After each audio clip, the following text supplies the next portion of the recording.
1967 EMS മന്ത്രിസഭ ഈ പിന്നോക്ക ദേശത്തിന്റെ സമുദ്ധാരണത്തിനും വികസനത്തിനുമായി മലപ്പുറം ജില്ല പ്രഖ്യാപിക്കുകയുണ്ടായി. അപ്പോൾ കൊച്ചു പാകിസ്ഥാൻ കേരളത്തിൽ രൂപീകൃതമായിരിക്കുന്നുവെന്നാണ് RSS ആക്ഷേപിച്ചത്. RSS മാത്രമല്ല, അന്ന് ആ ആക്ഷേപം ഉയർത്തിയത് എന്നതും ചരിത്ര വസ്തുതയാണ്. ആ ചരിത്ര വസ്തുത നമ്മൾ ഓർക്കേണ്ടതുണ്ട് എന്ന് മാത്രം. ഇപ്പോഴുള്ള പ്രത്യേക കാരണങ്ങളാൽ ആ വസ്തുത അതേ രീതിയിൽ പറയാൻ അന്ന് ആക്ഷേപം ഉന്നയിച്ചവർക്ക് കഴിയില്ല എന്നതും നമുക്കെല്ലാം അറിയാവുന്ന കാര്യമാണ്. നമസ്കാരം. അന്തിച്ചർച്ച ആരംഭിക്കുകയാണ്. ഇന്ന് അന്തിച്ചർച്ച പരിശോധിക്കുന്നത് CPM-ഉം മുസ്ലിം ലീഗും തമ്മിലുള്ള ബാന്ധവത്തിൻ്റെ പുതിയൊരു തുടക്കമാണ്. ഇതിന് ഇപ്പോൾ ഈ ചർച്ചയ്ക്കെടുക്കുന്നതിന് മറ്റൊരു കാരണം നമ്മൾ അല്പസമയം മുമ്പ് കേട്ട മുഖ്യമന്ത്രിയുടെ വാക്കുകളാണ്. CPM-ഉം ലീഗും തമ്മിലുള്ള ബാന്ധവത്തിൻ്റെ ചർച്ചകൾ ആരംഭിച്ചത് ഇന്നും ഇന്നലെയുമല്ല, അതിന് നീണ്ട നാളത്തെ പഴക്കമുണ്ട്. ഒടുവിൽ ലീഗ് ഇപ്പോൾ മുന്നണി UDF വിടില്ലെന്നും ഇടതുമുന്നണിയിലേക്ക് എത്തുമെന്ന പ്രതീക്ഷ തങ്ങൾക്കില്ലെന്നും CPM വ്യക്തമാക്കി കഴിഞ്ഞു. അപ്പോൾ ലീഗ് നേതൃത്വവും തങ്ങൾ UDF-ഉമായുള്ള ബന്ധം ഉപേക്ഷിക്കില്ലെന്നും വ്യക്തമാക്കി. പക്ഷേ വീണ്ടും CPM ആവർത്തിക്കുമാണ് ലീഗുമായുള്ള പഴയ ബന്ധം, പഴയ ചരിത്രം.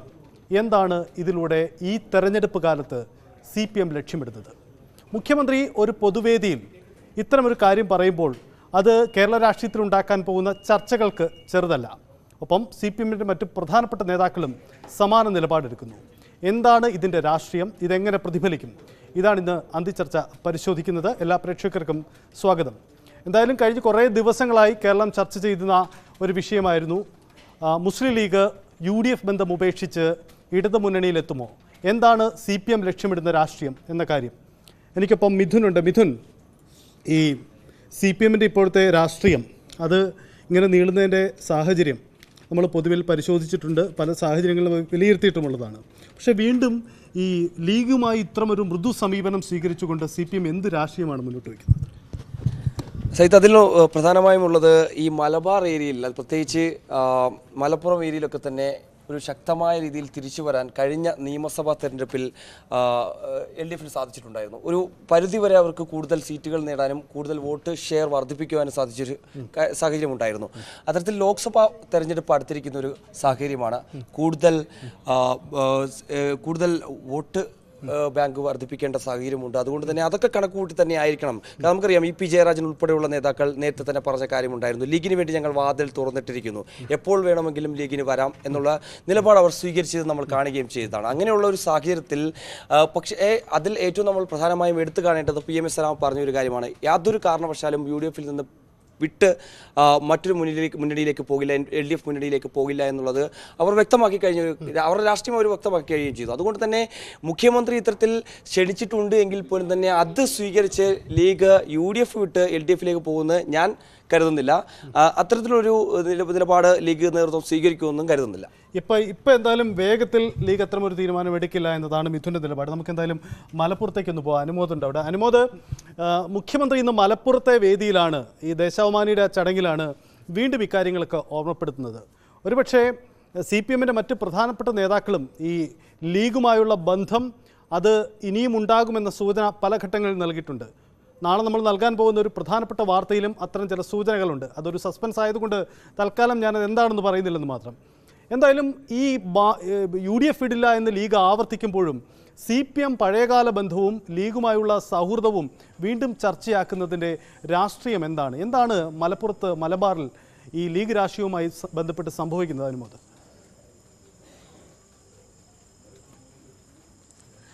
ഇന്നത്തെ ആ ചടങ്ങിനെ കുറിച്ച് തന്നെ പറഞ്ഞു തുടങ്ങണം. ഇന്ന് മുഖ്യമന്ത്രി പങ്കെടുത്തത് മലപ്പുറം മിഥ്യയും യാഥാർത്ഥ്യവും എന്ന ദേശാഭിമാനിയുടെ അത് പല പ്രബന്ധങ്ങളുടെ സമാഹാരമാണ്.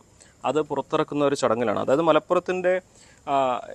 മലപ്പുറത്തെക്കുറിച്ച് ഇടതുപക്ഷത്തിൻ്റെ വീക്ഷണം, മലബാറിനെ കുറിച്ചുള്ള ഇടതുപക്ഷത്തിൻ്റെ കാഴ്ചപ്പാടുകൾ, അതിനെക്കുറിച്ച് നിരവധി പ്രഗത്ഭർ അവതരിപ്പിച്ച പ്രബന്ധങ്ങളുടെ സമാഹാരമാണ്. അതിൻ്റെ പുറത്തിറക്കുന്ന വേളയിലാണ് അദ്ദേഹം ചരിത്രം പരാമർശിച്ചുകൊണ്ടുള്ള ഈ ഒരു പ്രസംഗം നടത്തിയത്. മലപ്പുറം രൂപീകരിച്ച സമയത്ത് അതിനെ എതിർത്തവരുടെ കൂട്ടത്തിൽ RSS മാത്രമായിരുന്നില്ല, അത് കോൺഗ്രസിനെ ഉദ്ദേശിച്ചാണ്, കോൺഗ്രസിനെ പറയാതെ വിമർശിച്ചുകൊണ്ടാണ് അദ്ദേഹം ഇത്തരത്തിലൊരു പരാമർശം നടത്തിയത്. മുഖ്യമന്ത്രി നടത്തിയത് വെറുതെ വാവിട്ട ഒരു വാക്കാണെന്ന് ഒരിക്കലും കരുതാനാകില്ല. അദ്ദേഹത്തിന് കൃത്യമായിട്ട് അറിയാം രാഷ്ട്രീയം എവിടെ പറയണം, എങ്ങനെ പറയണം എന്നുള്ളത്. ഈ ഒരു സമകാലീന രാഷ്ട്രീയത്തിലേക്ക് വരുമ്പോൾ എന്താണെങ്കിലും ഈ ഒരു പാർലമെൻറ്റ് തിരഞ്ഞെടുപ്പിൻ്റെ സമയത്ത് നമ്മൾ മറ്റൊരു നീക്കവും LDF നിന്നോ UDF നിന്നോ മാറുമെന്നോ ഞാൻ വ്യക്തിപരമായിട്ട് കരുതുന്നില്ല. പക്ഷേ എനിക്ക് കൃത്യമായിട്ട് തോന്നുന്നൊരു കാര്യം, പാർലമെൻറ്റ് തിരഞ്ഞെടുപ്പ് നേരത്തെ പലവട്ടം സൂചിപ്പിച്ചതുപോലെ ഒരു ലിറ്റ്മസ് ടെസ്റ്റാണ്. എന്ത് ചെയ്യണം ലീഗ് എന്നത് മനസ്സിലാക്കാനുള്ള ഒരു പരീക്ഷണമാണ്. കഴിഞ്ഞ തവണത്തെ ഒരു നേട്ടത്തിലേക്കൊന്നും UDF പോകാൻ കഴിഞ്ഞില്ലെങ്കിൽ പോലും വലിയ തെറ്റില്ലാത്ത രീതിയിലൊരു മാർജിനിൽ UDF പാർലമെൻറ്റ് തിരഞ്ഞെടുപ്പിൽ ജയിക്കാൻ കഴിഞ്ഞാൽ ലീഗിനെ സംബന്ധിച്ച് UDF തന്നെ തുടരാനുള്ളൊരു സാധ്യത തന്നെയായിരിക്കും മുന്നിലുണ്ടാവുക. അതല്ലെങ്കിൽ വലിയ തിരിച്ചടികൾ ഉണ്ടാവുകയാണെങ്കിൽ ലീഗിനെ സംബന്ധിച്ച് അവരുടെ 2 സീറ്റുകളിൽ വലിയ ആശങ്കയൊന്നും ലീഗിനില്ല. 3-ാം സീറ്റ് കിട്ടിയാൽ അതിൻ്റെ കാര്യം എവിടെയാണെന്നനുസരിച്ച് ലീഗ് പറയുകയുള്ളൂ. പക്ഷേ മറ്റ് കോൺഗ്രസിൻ്റെ പെർഫോമൻസ് എത്രമാത്രം കേരളത്തിൽ സ്വീകാര്യമാകുന്നു എന്നത് ഈ ഒരു പാർലമെൻറ്റ് തിരഞ്ഞെടുപ്പിൻ്റെ അടിസ്ഥാനത്തിലാണ് ലീഗ് വിലയിരുത്തുന്നത്. സ്വാഭാവികമായിട്ടും കോൺഗ്രസിന് വേണ്ട രീതിയിൽ നേട്ടമുണ്ടാക്കാൻ കഴിഞ്ഞില്ലെങ്കിൽ, UDF വലിയ നേട്ടമുണ്ടാക്കാൻ കഴിഞ്ഞില്ലെങ്കിൽ ലീഗ് പുനർവിചിന്തനം ചെയ്യുമെന്ന കാര്യത്തിൽ ഒരു സംശയവുമില്ല. അതെന്താണെങ്കിലും ഈ പാർലമെൻറ്റ് തെരഞ്ഞെടുപ്പിൻ്റെ ശേഷം മാത്രമേ ലീഗ് അത്തരത്തിലൊരു നീക്കത്തെക്കുറിച്ച് ആലോചിക്കുക പോലും ഉള്ളൂ എന്നാണ് എനിക്ക് വ്യക്തിപരമായിട്ട്. മലപ്പുറത്ത് നിന്നും അനുമോദ് അങ്ങനെ തന്നെയാണ് വിലയിരുത്തുന്നത്. എന്തായാലും ഈ തെരഞ്ഞെടുപ്പിന് മുമ്പായി അത്തരം ഒരു മുന്നണി മാറ്റ സാധ്യതകളൊന്നും കാണുന്നില്ലെന്ന് മനു കൂടി എൻ്റെ മനു ഭരത്, താങ്കൾ ഈ കുറേ നാളുകൾ മലബാറിലെ മേഖലകളിൽ ജോലി ചെയ്തതാണ്. മുസ്ലിം ലീഗിൻ്റെ രാഷ്ട്രീയം അത് CPM മലബാറിൽ CPM മുസ്ലിം ലീഗും ഇങ്ങനെ കൊമ്പ് കോർക്കുന്ന രാഷ്ട്രീയം പല മണ്ഡലങ്ങളിലും പല സാഹചര്യങ്ങളിലും ഉണ്ടായിട്ടുണ്ട്. പക്ഷേ അതിൽ നിന്ന് വ്യത്യസ്തമായി അതൊന്നും ഇപ്പോൾ CPM ഓർമ്മപ്പെടുത്തുന്നില്ല. മറിച്ച് ലീഗ് എന്തുകൊണ്ട് CPMമായി ചേരണം, അല്ലെങ്കിൽ ലീഗിൻ്റെ അനുകൂല നിലപാടുകൾ അത് പരമാവധി അങ്ങ് ഉയർത്തിക്കാട്ടി ലീഗിനെ മഹത്വവൽക്കരിക്കാനുള്ള നീക്കം CPM നേതാക്കൾ പൊതുവിൽ നടത്തുന്നുണ്ട്. ഇതെവിടേക്ക് പോയി അവസാനിക്കും? ഇത് തുടങ്ങുന്നത് കണ്ണൂരിൽ പാർട്ടി കോൺഗ്രസ് നടക്കുന്നതിന് തൊട്ട് മുന്നെയാണ് ഇതിൻ്റെ ഒരു വിവാദം തുടങ്ങുന്നത്. അപ്പോൾ പാർട്ടി കോൺഗ്രസ് ഏപ്രിലിൽ ആണല്ലോ കഴിഞ്ഞ വർഷം നടന്നത്. അപ്പോൾ അതിന് തൊട്ട് മുമ്പേ EP ജയരാജനെ നമ്മൾ കാണുകയും ഒരു പ്രത്യേക അഭിമുഖം നമുക്ക് തരികയൊക്കെ ചെയ്ത് ആ ഘട്ടത്തിലാണ് EP ജയരാജൻ ആദ്യമായി ഇത് വ്യക്തമാക്കുന്നത്. ലീഗ് മാറി ചിന്തിച്ച് തുടങ്ങണം, ലീഗ് ഇല്ലെങ്കിൽ കോൺഗ്രസ് ഇല്ല, കോൺഗ്രസ് അമ്പേ തകർന്നു കഴിഞ്ഞു. അത് EP അതിനെ അന്ന് സൈദ്ധാന്തികമായി പറഞ്ഞത് ദേശീയ തലത്തിൽ തന്നെ കോൺഗ്രസ് അവസാനിച്ചുകൊണ്ടിരിക്കുകയാണ്. അപ്പോൾ ഇനി ലീഗ് ആ കോൺഗ്രസിനൊപ്പം നിന്ന് വർഗീയത ചെറുക്കാനൊന്നും ലീഗിന് കഴിയില്ല, അതുകൊണ്ട് ലീഗ് മാറി ചിന്തിച്ച് വരണം എന്നതായിരുന്നു. ഏതായാലും അന്നത്തെ ആ വാർത്ത പുറത്തു വന്ന സാഹചര്യത്തിൽ നമ്മൾ പല മറ്റ് CPM നേതാക്കളെയൊക്കെ, പക്ഷെ അന്ന് ഇതങ്ങനെ പരസ്യമായി പറയാൻ പലരും തയ്യാറായില്ല. അതൊരു പക്ഷേ EP ജയരാജൻ്റെ ഒരു സ്വന്തം നിലപാടായിരിക്കും എന്നൊക്കെ അവർ അങ്ങനെ പറഞ്ഞു പോവുകയാണ് ചെയ്തത്. പക്ഷേ പിന്നീട് നമുക്ക് കാണാൻ കഴിഞ്ഞത് ആ EP ജയരാജൻ അന്ന് തുറന്നു പറഞ്ഞ കാര്യങ്ങളിലേക്ക് കൂടുതൽ ആളുകൾ CPMൽ നിന്ന് അതൊരു അനുകൂല നീക്കമായി വരുന്നു. പിന്നീട് നമ്മൾ ലീഗ് ഒരു വർഗീയ സംഘടനയാണോ എന്ന ചോദ്യങ്ങൾക്കൊക്കെ CPM നേതാക്കൾ അങ്ങനെ ഞങ്ങൾക്ക് അഭിപ്രായമില്ല എന്ന് പറഞ്ഞു വരുന്നു. മാത്രവുമല്ല ലീഗിൻ്റെ ഒരു മതേതരത്വം നിലനിർത്താനൊക്കെ ലീഗിൻ്റെ സഹായം ആവശ്യമാണ് എന്ന തരത്തിലേക്കൊക്കെ ഒരു ചർച്ചകൾ ഉരുത്തിരിഞ്ഞു വരികയാണ്. അപ്പോൾ സ്വാഭാവികമായും CPM കരുതുന്നത് ഇപ്പോൾ മധ്യ കേരളത്തിൽ കേരള കോൺഗ്രസ് എമ്മിൻ്റെ വരവോട് കൂടി കിട്ടിയ ഒരു വോട്ട് ബേസ് ഉണ്ടല്ലോ, അതുപോലെ തന്നെ മലബാറിൽ വളരെ ശക്തമായി ഈ ലീഗിൻ്റെ കൂടി പിന്തുണ, അല്ലെങ്കിൽ അവിടെ നിന്ന് കുറച്ച് പ്രോഗ്രസീവായ അല്ലെങ്കിൽ കുറെ കൂടി പുരോഗമനമായി ചിന്തിക്കുന്ന മുസ്ലിം വിഭാഗത്തിൻ്റെ പിന്തുണ കിട്ടിയാൽ അത് ഈ തെരഞ്ഞെടുപ്പിൽ മൂന്നാമത് വീണ്ടും പിണറായി അധികാരത്തിലെത്തിക്കാൻ കഴിയും എന്നതിൻ്റെ കൂടി ഒരു തന്ത്രമായിട്ട് എനിക്ക് ഒരു കാര്യം കൂടി മനസ്സിൽ അറിയേണ്ട. അതിന് മുമ്പ് അനുമോദ്, ഈ CPM പലപ്പോഴും ലീഗിനെ പുകഴ്ത്തി അവരുടെ ശക്തി ഓർമ്മപ്പെടുന്ന ഒരു കാര്യമുണ്ട്. സംസ്ഥാനത്ത് തനിച്ച് ജയിക്കാൻ ശേഷിയുള്ള രാഷ്ട്രീയ പാർട്ടികളിൽ ഒന്നാണ് മുസ്ലിം ലീഗ്. മറ്റു ചെറു പാർട്ടികൾക്കൊന്നും അത്തരമൊരു ശേഷിയില്ല. കോൺഗ്രസിൽ, അതായത് UDFനൊപ്പം നിൽക്കുമ്പോഴും തങ്ങളുടെ കരുത്ത് കൃത്യമായി ലീഗ് അറിയിച്ചിട്ടുണ്ട്. കഴിഞ്ഞ 2 തെരഞ്ഞെടുപ്പുകളിൽ UDFന് പരാജയമുണ്ടായെങ്കിൽ കൂടിയും ലീഗിൻ്റെ കോട്ടകളിലൊന്നും നഷ്ടമുണ്ടായില്ല. പിന്നെ എന്തുകൊണ്ട് നിങ്ങൾ അവിടെ നിൽക്കണം? നിങ്ങൾക്ക് കൂടുതൽ സീറ്റിന് അർഹതയുണ്ട് എന്ന ഈ തെരഞ്ഞെടുപ്പിൽ ലീഗിൻ്റെ കഴിഞ്ഞ ദിവസം ഈ ET മുഹമ്മദ് ബഷീർ മറ്റും അനുമോദനോട് പറഞ്ഞ ഒരു പ്രസ്താവനയുണ്ടല്ലോ, അത് ഒന്നുകൂടി ശരിവെച്ചുകൊണ്ടാണ് CPM നേതാക്കളൊക്കെ സംസാരിക്കുന്നത്. അപ്പോൾ ഈ UDFലെ ലീഗിൻ്റെ ബന്ധത്തിലൊരു ഉലച്ചിലുണ്ടാവട്ടെ എന്ന ചിന്ത CPM നേതാക്കൾക്കുണ്ടെന്ന് തോന്നുന്നു, അല്ലേ?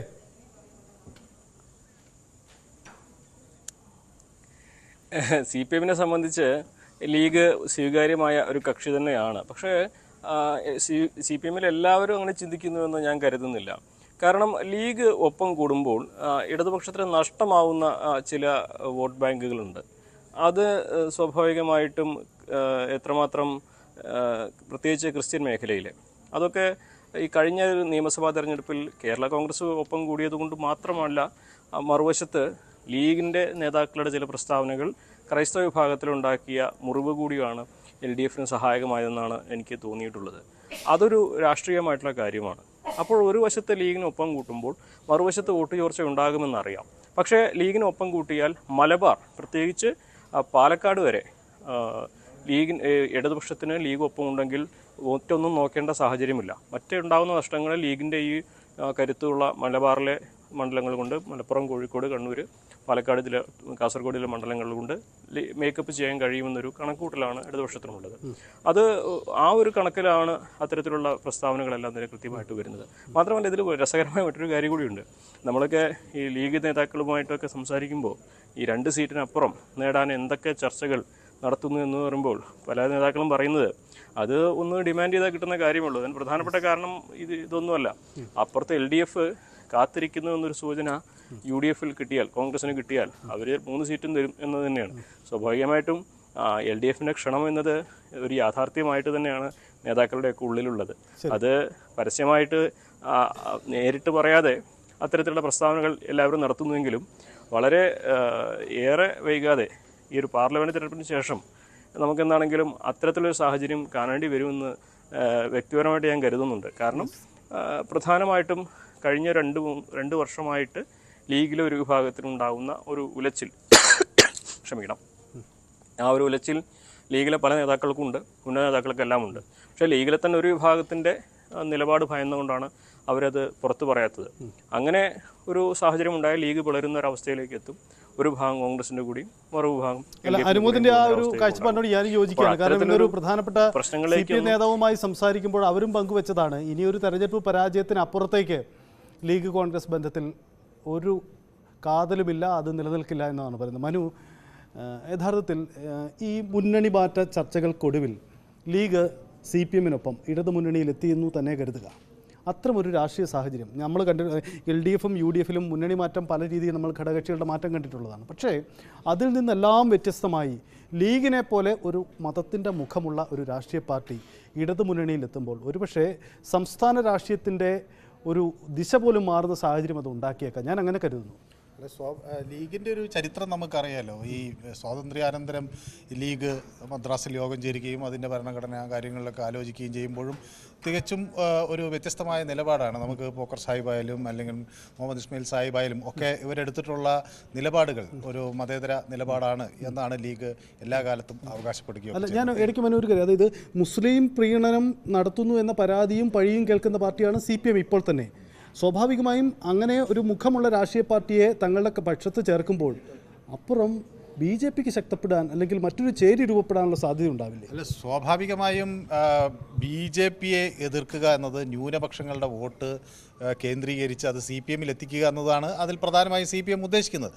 അപ്പോൾ BJP ശക്തിപ്പെടുന്നോ ഇല്ലയോ എന്നുള്ളത് മറ്റൊരു വശം. അത് ശക്തിപ്പെട്ടാലും കേരളത്തിൻ്റെ ഒരു പൊളിറ്റിക്കൽ സാഹചര്യത്തിൽ BJPക്ക് എത്രമാത്രം ശക്തിപ്പെടാനാകും എന്നത് CPMന് നല്ല ധാരണയുണ്ട്. അപ്പോൾ കോൺഗ്രസ് ദുർബലമാക്കുക എന്നുള്ളതാണ് ഇവിടെ. BJP ശക്തിപ്പെടുകയോ ഇല്ലയോ എന്ന് തന്നെ. അല്ല, ഞാൻ മനു ഇടയ്ക്ക് കയറുന്ന മറ്റൊന്നുമല്ല, ലീഗ് പോയാൽ കോൺഗ്രസ് ദുർബലമാവും, ഒരു തർക്കവുമില്ല. അവിടെ സ്പേസ് കിട്ടുന്നത്, പ്രതിപക്ഷമാകാൻ സ്പേസ് കിട്ടുന്നത് BJPക്കാണ്. ഒരു സാങ്കല്പിക ചിന്തയാണ് എന്നത് ഒരു പക്ഷേ മാറ്റി നിർത്തുക. അതിനപ്പുറം അങ്ങനെ ഒരു സ്പേസ് BJPക്ക് കിട്ടിയാൽ അത് മറുവശത്തൊരു മുസ്ലിം ന്യൂനപക്ഷ ചേരിയും മറുവശത്ത് ഹിന്ദു ഭൂരിപക്ഷം ചേരിയും അങ്ങനെ മാറി പോവില്ലേ? അല്ല, കേരളത്തിൻ്റെ ഒരു പൊതു ട്രെൻഡ് അനുസരിച്ച് CPMന് അവരുടേതായ ഒരു വലിയ പാർട്ടി പൊളിറ്റിക്കൽ ബേസ് ഉണ്ട്. അതൊരു സ്വാഭാവികമായ വോട്ട് ബാങ്ക് ഉണ്ട്. അതിന് പുറത്തു നിന്ന് എവിടെ നിന്നൊക്കെ വോട്ട് കിട്ടാം എന്നതാണ്. ഇനി ഇവിടെ നിന്ന് ആര് CPMൽ നിന്ന് അങ്ങനെ വലിയൊരു കൂട്ടം ആളുകൾ, അല്ലെങ്കിൽ CPMന് പരമ്പരാഗതമായി വോട്ട് ചെയ്ത് പോകുന്ന ആളുകൾ ന്യൂനപക്ഷ പ്രീണനം ഉണ്ട് എന്നൊരു ധാരണ കൊണ്ട് അപ്പുറത്തേക്ക് പോകുമെന്ന് കരുതാനാകില്ല. മാത്രമല്ല, ഈ മുസ്ലിങ്ങൾ അല്ലെങ്കിൽ ന്യൂനപക്ഷങ്ങൾ ഉയർത്തുന്ന ഒരു വിഷയം അതൊരു പൊളിറ്റിക്കൽ ക്വസ്റ്റ്യനാണ് എന്ന തരത്തിലാണ്, അത് വർഗീയവാദമല്ല എന്ന തരത്തിലാണ് പൊതുവെ ഇടത് സൈദ്ധാന്തികരും കൂടി അതിനെ കാണുന്നത്. അല്ലാതെ ഇതൊരു BJP ഒരു വർഗീയത ഉയർത്തുന്നു, മറുപടി ലീഗ് ഉയർത്തുന്നു എന്ന തരത്തിലല്ല. ഇവിടെ ന്യൂനപക്ഷങ്ങൾക്ക് വലിയ ആശങ്കയുണ്ട്. ആ ആശങ്ക പരിഹരിക്കപ്പെടേണ്ടത് അതൊരു പൊളിറ്റിക്കൽ ക്വസ്റ്റ്യനാണ് എന്ന തരത്തിലാണ് ഉന്നയിക്കുന്നത്. അപ്പോൾ സ്വാഭാവികമായും അങ്ങനെ ഒരു വോട്ട് ചോർച്ച ഉണ്ടാവില്ല. മറിച്ച് കോൺഗ്രസ് പൂർണ്ണമായും ദുർബലപ്പെടുകയും CPM-ന്റെ പൂർണ്ണ അധികാരത്തിലേക്ക് ഇത് വരികയും ചെയ്യും എന്നൊരു കണക്കുകൂട്ടലാണ് അതിലുള്ളത്. ഇപ്പോൾ പാർട്ടി കോൺഗ്രസ് കഴിഞ്ഞതിന് ശേഷം ഈ LDF കൺവീനറാകുമ്പോൾ പിന്നെ ഈ CP ജയരാജൻ പിന്നെ കുറേ കൂടി ശക്തമായി ഈ നിലപാട് തുറന്നു പറയുകയും മറ്റുള്ളവരെല്ലാം അത് പിന്തുണയ്ക്കുകയും ചെയ്തു. അപ്പോൾ സ്വാഭാവികമായും മറ്റ് മതന്യൂനപക്ഷങ്ങളെയും പിന്നോക്ക വിഭാഗങ്ങളെയും എല്ലാവരെയും കൂട്ടിയോജിപ്പിച്ചുകൊണ്ട് ഒരു BJP വിരുദ്ധ പ്ലാറ്റ്ഫോം എന്ന നിലയിൽ CPM കരുത്ത് ആർജിക്കാൻ ഉദ്ദേശിച്ചു. CPI ഇത് എത്രമാത്രം ഇനി അവരുടെ ഒപ്പം ഉണ്ടാകും എന്നുള്ള കാര്യത്തിലും ഇവിടെ ഒരു ആശങ്ക നിലനിൽക്കുന്നുമുണ്ട്. അത് വളരെ പ്രസക്തമാണ്. കാരണം ഒരു ഭാഗത്ത് ഇടതുമുന്നണി ലീഗിനെ ഉൾപ്പെടുത്തി ശക്തിപ്പെട്ടാൽ തന്നെ മറുഭാഗത്ത് ഒരു ചോർച്ച ഉണ്ടാകുന്നു എന്ന കാര്യം കൂടിയുണ്ട്. അഭിലാഷ് തിരക്കിലാണെന്നറിയാം, എങ്കിലും അഭിലാഷിൻ്റെ കൂടി അഭിപ്രായം അറിയണം. അഭിലാഷ്, ഈ രാഷ്ട്രീയ ചർച്ചകൾക്കൊടുവിൽ ലീഗ് കോൺഗ്രസ് ബന്ധം ഉപേക്ഷിക്കുമോ, LDF-ലെത്തുമോ? ലീഗിനെ സംബന്ധിച്ചിടത്തോളം ഏറ്റവും പ്രധാനപ്പെട്ടത് അവർ എപ്പോഴും അധികാര രാഷ്ട്രീയത്തിനോടൊപ്പം നിൽക്കാൻ ആഗ്രഹിക്കുന്നവർ ആണ് എന്നുള്ളതാണ്. ഇപ്പോൾ തുടർച്ചയായി അധികാരം നഷ്ടപ്പെട്ടുകൊണ്ടിരിക്കുന്ന 10 വർഷമായി അധികാരത്തിന് പുറത്തിരിക്കുന്ന രാഷ്ട്രീയ പാർട്ടിയാണ്. രാഷ്ട്രീയത്തിൽ അസാധ്യമായി ഒന്നുമില്ല എന്നുള്ളത് നമുക്കറിയാം. രാഷ്ട്രീയം അവസരങ്ങളുടെ കലയാണ് എന്നും അറിയാം. കുറേയേറെ വിഷയങ്ങളെടുത്താൽ നമുക്കറിയാം, ലീഗിനെ സംബന്ധിച്ചിടത്തോളം കോൺഗ്രസിനേക്കാൾ മുന്നിലായി ന്യൂനപക്ഷ വിഷയങ്ങളിൽ വളരെ വേഗത്തിൽ ഇടപെട്ടത് കേരളത്തിൽ CPIM ആണ് എന്നറിയാം. ഏറ്റവും ഒടുവിലായി നമുക്ക് ഈ അയോധ്യ ക്ഷേത്ര വിഷയം തന്നെ പരിശോധിച്ചാൽ ആ ചടങ്ങിലേക്കില്ല എന്ന് ആദ്യം പറഞ്ഞതാരാണ്? CPIM ആണ്. സീതാറാം യെച്ചൂരിയാണ് രാഷ്ട്രീയമായി ഈ ചടങ്ങിലേക്ക് ഞങ്ങളില്ല എന്ന് പറയുന്നത്. കോൺഗ്രസിനെ സംബന്ധിച്ചിടത്തോളം ഏതാണ്ട് 20 ദിവസം എടുക്കേണ്ടി വന്നു അതിൽ ഒരു തീരുമാനം എടുക്കേണ്ടതിന്. ഇപ്പോൾ ഏകീകൃത സിവിൽ കോഡുമായി ബന്ധപ്പെട്ട വിഷയത്തിലാകട്ടെ ആ സെമിനാറിലേക്ക് ലീഗിനെ ക്ഷണിക്കുന്ന സാഹചര്യം ഉണ്ടാകുന്നു.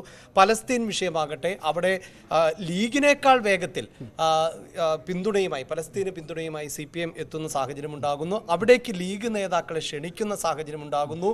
ലീഗ് എന്നത് കോൺഗ്രസിൻ്റെ കക്ഷത്തിലെ കീറസഞ്ചിയല്ല എന്ന് AK ബാലൻ പറഞ്ഞു വെക്കുന്നു. ഇങ്ങനെ ഇത് നിരന്തരമായി, അതായത് തങ്ങളോടൊപ്പം വരുന്നുവെങ്കിൽ ഞങ്ങൾ സ്വീകരിക്കാൻ ഒരുക്കമാണ്, വാതിൽ തുറന്നിട്ടിരിക്കുന്നു എന്ന് CPM പറഞ്ഞു കഴിഞ്ഞു. അവിടെ മനൂപുരത്ത് സൂചിപ്പിച്ച ഒരു കാര്യം എന്നത് CPIയുടെ നിലപാട്. നമ്മുടെ Q18 നൽകിയ അഭിമുഖത്തിലടക്കം ലീഗിനെ ഇപ്പോൾ ഒപ്പം ചേർക്കേണ്ടതില്ല എന്നാണ് മന്ത്രി രാജൻ പറഞ്ഞത്. പക്ഷേ അപ്പോഴും മനു ചോദിക്കുന്നിടത്ത് ഈ കോൺഗ്രസിനെ വിട്ട് ലീഗ് ഇടതുപാളയത്തിലെത്തിയാൽ പിന്നെ CPIക്ക് എന്താണ് ഒരു ഓപ്ഷൻ ഉള്ളത്? അങ്ങനെയുള്ള മറുചോദ്യമുണ്ട്. അപ്പോൾ CPIയെ മെരുക്കാനോ വിശാലമായി ഇന്ത്യ മുന്നണി തീർച്ചയായും വിശാലമായി ഇന്ത്യ മുന്നണി ഒരു ഭാഗത്ത് നിൽക്കുന്നു, അല്ലെങ്കിൽ CPI ഈ രാഷ്ട്രീയ സാഹചര്യം പറഞ്ഞു ബോധ്യപ്പെടുത്തി നിർത്താൻ ഒരു ബുദ്ധിമുട്ടുമുണ്ടാകും എന്ന് എനിക്ക് തോന്നുന്നില്ല. അതുകൊണ്ട് വാതിൽ പണ്ടേ തുറന്നതാണ്. ഇനി വരണമോ വേണ്ടയോ എന്ന് ലീഗിന് തീരുമാനിക്കാമെന്നത് തന്നെയാണ് രാഷ്ട്രീയ സാഹചര്യം. പക്ഷേ ഒരു കാര്യം ഞാനൊന്ന് സൂചിപ്പിക്കുന്നത്, അങ്ങനെ വന്നാൽ ലീഗിൽ ഒരു പിളർപ്പിന് സാധ്യതയുണ്ടോ എന്നുള്ളതാണ്. കാരണം മുന്നോട്ട് വയ്ക്കുന്ന അവസരങ്ങൾ നിരവധിയാണ്. ഇപ്പോൾ പരിശോധിച്ചാൽ മലബാർ മേഖലയിൽ ലീഗ് കഴിഞ്ഞാൽ പിന്നീട് ശക്തരായിട്ടുള്ളത് CPM ആണ്.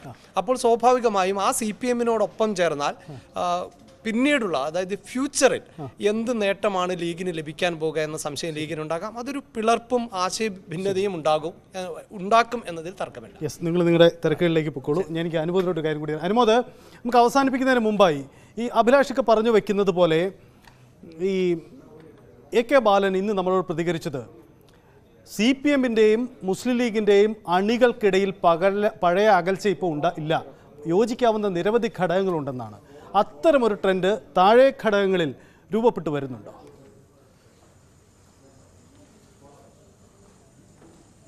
തീർച്ചയായിട്ടും അങ്ങനെ ഒരു ട്രെൻഡ് താഴെ രൂപപ്പെട്ടു വരുന്നു എന്ന് ഞാൻ കരുതുന്നില്ല. പല നേതാക്കൾക്കിടയിലും ഒരു മാറ്റം ഉണ്ടെങ്കിൽ പോലും താഴെ തട്ടിൽ അത്തരത്തിൽ ആ ഒരു മാനസികാവസ്ഥയിലെത്തുന്ന അണികൾ മലപ്പുറത്ത് ലീഗിനില്ല എന്നാണ് എൻ്റെ ഒരു വിലയിരുത്തൽ. കാരണം കാലങ്ങളായിട്ട് LDF-മായി പ്രത്യേകിച്ച് CPM-മായി പോരടിക്കുന്നവരാണ്. ഓരോ തെരഞ്ഞെടുപ്പിലും ഏറ്റുമുട്ടുന്നവരാണ്. അവരെ സംബന്ധിച്ച് വളരെ പെട്ടെന്ന് ഒരു മാറ്റം LDF-ലേക്ക് എന്നത് ചിന്തിക്കാൻ കഴിയുന്ന കാര്യമല്ല. അതിന് നമ്മൾ മനുവും അഭിലാഷൊക്കെ പറഞ്ഞതിനപ്പുറത്ത് സാമുദായിക സംഘടനകളുടെ നിലപാട് കൂടി ലീഗിനെ സംബന്ധിച്ച് വളരെ പ്രധാനപ്പെട്ടതാണ്. സമസ്തയിലെ ഒരു വിഭാഗം ഇപ്പോഴും ലീഗിനൊപ്പം ശക്തമായ നിലപാടെടുത്ത് നിൽക്കുന്നത് ഇങ്ങനെ ഒരു സാഹചര്യത്തിൽ LDFിലേക്ക് പോകും എന്നൊരു സാഹചര്യം വന്നാൽ അത് വളരെ എതിരാവുന്ന ഒരു അവസ്ഥ കൂടി വരും. അപ്പോൾ LDFിലേക്ക് പോവുക എന്നത് ലീഗിനെ സംബന്ധിച്ച് കണ്ണും പൂട്ടിയെടുക്കാൻ കഴിയുന്ന ഒരു തീരുമാനമല്ല. അതിന് സാമുദായിക സംഘടനകളുടെ ഒരു മൗന അനുവാദം കിട്ടാതെ അത് നടക്കില്ല. രണ്ട്, അങ്ങനെ പോവുകയാണെങ്കിൽ ലീഗിലൊരു വിഭാഗം തീർച്ചയായും അന്ന് വിട്ടു നിൽക്കുന്ന കാര്യത്തിൽ യാതൊരു തർക്കവുമില്ല. അത് ഏത് വിധത്തിൽ കൺവിൻസ് ചെയ്താലും ആ ലീഗിൽ ഒരു വിഭാഗം ആ ഒരു നിലപാടിനോട് ഒരിക്കലും അതൊരു പിളർപ്പ് ലീഗിൽ ഉണ്ടാക്കുമെന്ന് അനുമതി ഞാൻ സമയപരിമിതി കൊണ്ടാണ് എന്തായാലും ഒന്ന് ഇടപെടുകയാണ്. അനുമതിൻ്റെ നിരീക്ഷണം ആ തരത്തിൽ തന്നെയാണ്, കൃത്യമാണ്. പ്രാദേശിക തലത്തിൽ അത്തരമൊരു ഐക്യമൊന്നും രൂപപ്പെടുന്ന സാഹചര്യം മലബാർ മേഖലകളിൽ മലപ്പുറത്തൊന്നും ഉണ്ടായിട്ടില്ല. എന്നാൽ വരും കാലങ്ങളിൽ സംഭവിച്ച് കൂടായികയുമില്ല. മാത്രമല്ല, അങ്ങനെ ഒരു രാഷ്ട്രീയ നീക്കത്തിന് ലീഗ് നേതൃത്വം തയ്യാറായാൽ ഒരു പിളർപ്പിന് ഇടവച്ചേക്കാം. എന്തായാലും ഈ രാഷ്ട്രീയ ചർച്ച അവസാനിക്കുന്നില്ല. ഇതൊരു തെരഞ്ഞെടുപ്പ് കാലമാണ്. ഒരുപക്ഷെ ലോക്സഭാ തെരഞ്ഞെടുപ്പിന് ശേഷം രാഷ്ട്രീയമായ മാറ്റങ്ങൾക്ക് ഇനിയും കേരളം വേദിയായേക്കാം. ഇപ്പോഴത്തെ ചർച്ചകൾ ഒരുപക്ഷെ അവിടെ ചെന്നായിരിക്കും അവസാനിക്കുക. അന്തിച്ചർച്ച പൂർണ്ണമാവുന്നു. നന്ദി, നമസ്കാരം.